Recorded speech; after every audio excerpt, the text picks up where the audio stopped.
సంఘ ఆధ్వర్యంలో గత 27 సంవత్సరాలుగా ఈ యొక్క సేవా కార్యక్రమాల భాగంగా చలివేంద్ర కార్యక్రమాలు నిర్వహించుకుంటున్నాము.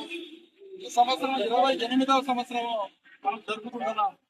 దీనికి మన ముఖ్యులు సంధ్య శ్రీరామనగర్ దేవస్థాన అధ్యక్షుడు వడ్డీ బాలుడు వాళ్ళ మిస్సెస్ వడ్డీ సురేఖ గారు మార్కెట్ యార్డు ఉంటూ మనకు ఈ యొక్క చలివేంద్ర కార్యక్రమాన్ని ప్రారంభోత్సవం ప్రత్యేక ధన్యవాదాలు తెలియజేస్తూ వారికి వారి కుటుంబానికి ప్రత్యేక ధన్యవాదాలు తెలియజేస్తూ కానీ గతంలో మనం ఎన్నో కార్యక్రమాలు చేసుకుంటూ వచ్చిన ఈ యొక్క సందర్భంలో మనము అందరూ కూడా మనకు దాతలు కానీ సహకరిస్తూ మన కమిటీ సభ్యులందరూ సహకరిస్తూ కార్యక్రమాన్ని మనం దిగ్విజయంగా చేసుకుంటున్నాము.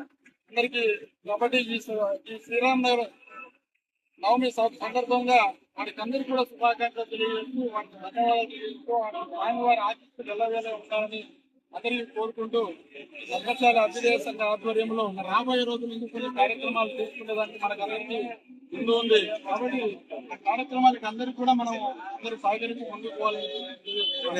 అలాగే ఈ రోజు ఈ శ్రీరామనవమి సందర్భంగా శ్రీరాముడు మనకి ఏమి బోధించినాడు, రామ విగ్రహం ధర్మ అన్నట్లు శ్రీరామ యొక్క విగ్రహాన్ని మనం చూస్తే ఆ యొక్క ధర్మము ఏ విధంగా వస్తుందో అదే ప్రకారంగా మనం కూడా నడుచుకుంటూ రాబోయే కాలంలో కూడా ఆయన యొక్క ఆశయాలు కూడా అనేక శ్రీరామనగర్ పండుగ ఉండాలని చెప్పేసి మనం అందరినీ కోరుకుంటున్నాను.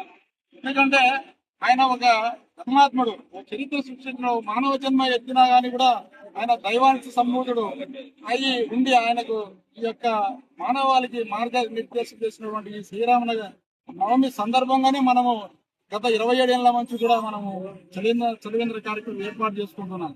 ఎందుకంటే సేవాభావంలో సేవకు మనము మొట్టమొదటి నుంచి కూడా అభ్యుదయ భావాలతో మనం చేస్తూ సంఘం ముందుకు పోతా ఉంది. దీనికి అందరూ కూడా మనం సహకరిస్తున్నాం, ముందుకు పోతున్నాం. కాబట్టి మనం కూడా ఈ యొక్క పద్మచారి యొక్క వంశం కూడా భద్రావతి భావనారాయణ స్వామి ఆ యొక్క నారాయణ అంశతోనే సేవ కోసమే పుట్టినాడు. ఈ సమస్త మానవాళికి సేవ చేసేదానికే, సమస్త మానవాళి యొక్క ప్రాణ సంరక్షణ కోసమే ఆయన ఉపయోగించి మనల్ని సేవలు కాబట్టి మనం కూడా ఈ కులంలో పుట్టినందుకు ఈ యొక్క బ్యాగులో మనం కూడా ఆ సేవాభావంతో అంకిత భావంతో పనిచేసుకుంటూ రాబోయే రోజుల్లో ఇంకా ఉన్నతమైన స్థానాలు అనుభవించి ఇంకా ఉన్నత స్థానాలకు మనం వాళ్ళందరూ రావాలని చెప్పి కోరుకుంటూ సెలవు తీసుకుంటున్నాను. జై శ్రీరామ్.